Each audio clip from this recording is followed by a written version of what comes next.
When it comes to comedy, no name is bigger than Monty Python. The team has brought us some of the most memorable skits in history, poking fun at everything and everyone. Experts at pushing boundaries, the five-man ensemble created themselves a unique market for their surreal humour. This morning, Cleese and Eric Idle join us live ahead of their national tour. But first, here's Koshi to tell you how to rid the world of all known diseases.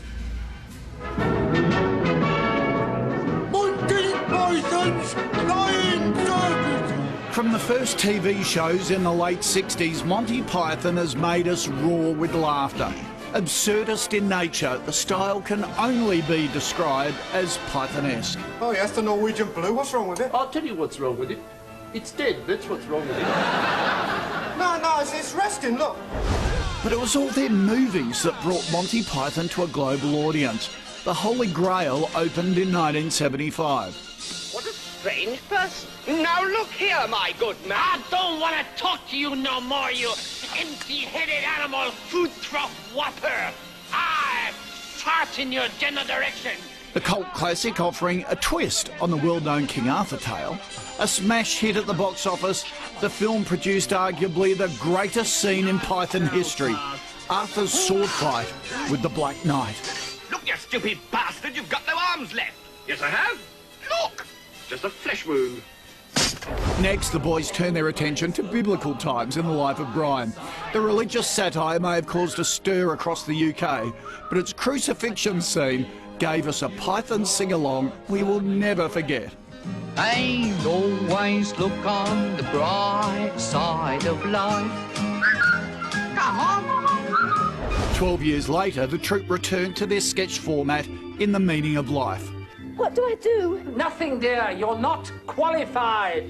Leave it to us. What's that for? That's the machine that goes bing. The film poking fun at the various stages of life. I am dead. Yes, well, the thing is, we've got some people from America for dinner tonight. Who is it, darling? It's a Mr. Death or something. He's come about the reaping. The film signalled the final time the cast of Monty Python would appear together on screen. But now the group's founders are back. Cleese and Eric Idle are in Australia with their live show, Together Again at Last, for the very first time. The comedic legends are promising an evening of belly laughs like only Monty Python can deliver. And the two stars of the show join us now. Good morning and welcome. Thank you, Koshi. John, can you believe how big Monty Python still is today? No, we can't, can we? Yeah. No, we're here to stop it. We've had enough. We've had enough. No more of that stupid rubbish that you're showing clips. It was very childish, yeah, it's very childish. Yes. Was undergraduate, Stupid. I think. Undergraduate. Awful. Stupid. Yeah. Yeah. But You're sounding like someone on Twitter. What they would say now. oh, God. Well, we're both on Twitter. We're very grumpy. Both of us are on Twitter. You are yeah. both very grumpy. I have no, he only has about 300,000 times more followers than I do. You know, which is really annoying. I've got about 300,000. He has 3 million. He's only got 3 million. And I'm much nicer than you are to them. 5 million. I treat them as if they were equal. You know, really? Which is a bit of a stretch. You treat them yes. And yet, every now and again, his Grace tweets something, and millions of people go, ooh. But it's great. I'm on anti-social media. What is it, do you think, Eric, really? Monty Python appealed to generation after generation. What is it that... It's very childish. Is it, do you think it's that? It's that simple? It's silly. Yeah. And it's usually grown-ups acting in a stupid fashion. And that's what we do as grown-ups. But normally we don't notice people being silly or authoritarian. I think kids do, you see. I think kids love the show because as they're growing up, they look at the world and they think, is this place completely crazy? And then they watch Monty Python and they think, yes. You see what I mean? And then they get married and have children and mortgages and they forget how mad it all is. And then as you get older again, I've often noticed very old people really like it, you realise what a complete madhouse the whole place is. And that being silly is really the only way of getting through. And it brings you down to earth. That's why it brings you down to earth with all the madness that's around you. So many funny skits, so many funny moments. Do you have a favourite? No. No? No. Do you have a top 3? No, I just wanted to see what you would say about Or you could come out with a stutter. Yeah, my favourite moment is when Eric is eaten by a badger. That's right.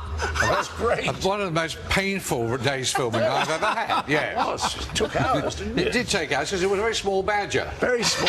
They had to get my toes and nibble its way up. And then he'd stop because he was full and we had to get another badger. Yeah. Never worked with badgers, really, is the answer. That's right. Do you have a favourite, Eric? The badger sketch, obviously. Oh, I don't, because we weren't actually fans. We just did the show. Yeah. Do you know what I mean? So we didn't see it. Oh, give me a break.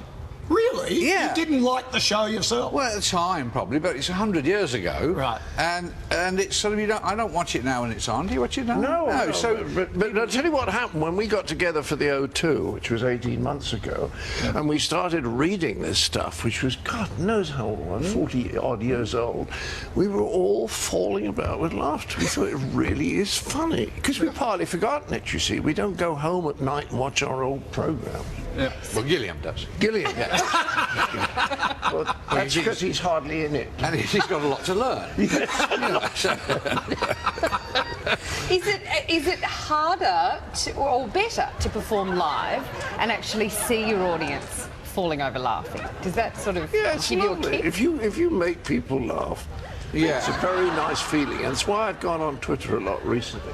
Because I sat down in the evening when I was on holiday in the Caribbean, and I just found it was really fun to do a few jokes, and then the people would Twitter things back and often make very, very good jokes, and then you could tweet them, do you see what I mean? And then put another one on the top. And it was just making people laugh. It's fun. Yeah, it is fun. And we're not doing all the old stuff, because we did all the old stuff last year.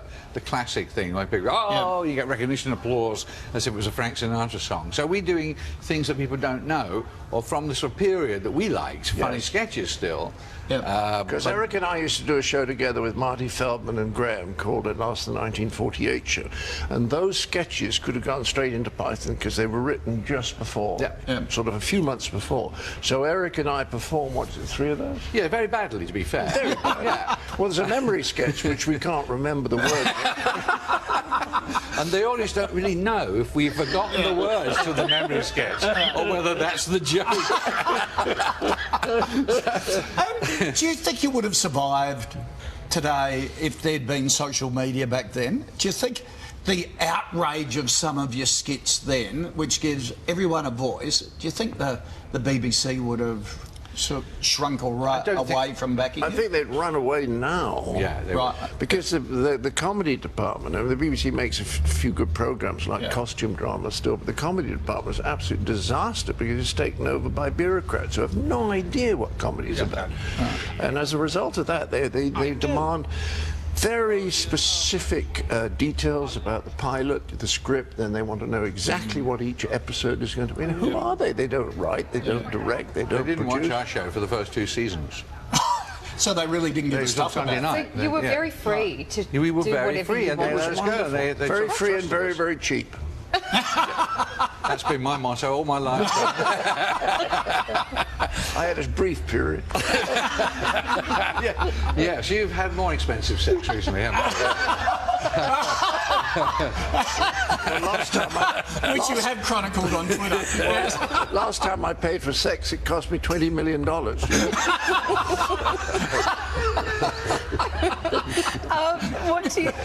What do you make of modern day comedians? Blokes like Ricky Gervais and Will Ferrell and Amy Schumer? Oh, she's wonderful. Yeah. And I think Gervais is funny too. He's got really funny stand-up. You got Tim Minchin here. You've got the Concords, you know, in the area. I mean, they're very funny. But I was just looking back on a guy called Norman Gunston, whom I used to love. Yes. Really funny. So, but there are always comedians. There's always needy, poor buggers who need to get laughs out of strangers for psychological reasons. And they you know. stir things up too, don't they? I mean, that's comedy. That's the point. That's the point is to draw attention to what's not being said. There's an elephant in the room and nobody says it. They show an elephant in the room, everybody laughs. Like Tim did yesterday with that song to get Cardinal George Pell back from the Vatican to face the he's a good stirrer-upper. Yeah, exactly right. So it's wonderful when you can stir people up. It really is, because it makes about 3/4 of the audience howl with laughter, and the other 25% kind of thinking, how do we react to that? And then people who are laughing look at the ones who aren't laughing, and then they laugh even more. But it makes you think. Yes. There's so much outrage around, though. Everybody's outraged. Do you just ignore the outrage? I tell you what, I think that the outrage has become so ridiculous. I mean, if you look what's going on in the world, Syria or North Korea, and then people are upset because somebody said a word. And I think it's because we feel we can't do anything about anything important. So let's get upset about really small things that we can do something about, like that man should not have said the N-word. You know? And I actually, on tweet the other day, I said, you know, I haven't been offended for a long time, and I said, and I miss it. That's of warm self-righteousness. Next week, John, you're going to be offended. I've got some special material to bring to you. I actually said on tweet, I said, could one of you just offend me? But I'm not so much that I can't eat dinner tonight, but just I feel like, and somebody said, made suggestions. I said, this is no good. I said, when I go to Minneapolis next week, could somebody there call me honky? And a very nice woman said she would, but she was white. And I said, I don't think there's any point in being called honky by a person of very little colour. It's all so ridiculous. Exactly right. Speaking of ridiculous, I've always wanted to ask you, who came up with the silly walk? How did that come about? I have to admit it was Jones and Palin. It was. But nobody did it as brilliantly as John. No, it wasn't a good sketch, I say. So, John, you didn't do this. It's extraordinary. But he used to play football like this. He was a very good left winger. He was. He danced down the wing doing this. I never thought it was that funny, actually. He still hates it. He hates it. So it's not your thing. You didn't. I mean, you did. Well, take it through I your thought career. I'd better do it and give it. It's an absolutely astounding. It's amazing. I am absolutely brilliant. The script itself was not very good, but we wanted Jones and Palin sometimes to get a bit of material in the show, so we would have to sort of save it. I mean, look at that. That's pathetic. It is it's so. It brilliant. makes me laugh today. What was that, 30 years ago, 40 years ago? Now, the show that you're doing... That's funny. Do you still have joints like that? Could you do that now? No. I've got a artificial knee and entirely artificial from the waist down. What did you say? I said you're entirely artificial from the waist down. You know, thankfully. Well, we can't wait for the shows. And as you were saying, a lot of new stuff, which will be great. So silly. Yeah, no, it's a nice silly evening. It's very nice. No two shows are the same. You mean we're going to speed the whole thing up just so you don't get anxious? You only have to wait till next week. Thank you so much for coming. It's a pleasure. So lovely to meet you. Were they recording that? Yes. John Cleese and Eric Idle's national tour kicks off Thursday next week on the Gold Coast. All the dates and ticket details on the Sunrise website. Can you put more into that? Let's go back. It was a bit peremptory, wasn't it?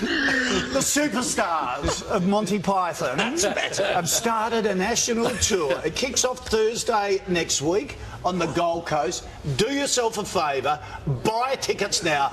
It is the highlight, or will be the highlight of your year. All the dates on the Sunrise website. Do you want to show John your funny walk? Oh, very nice.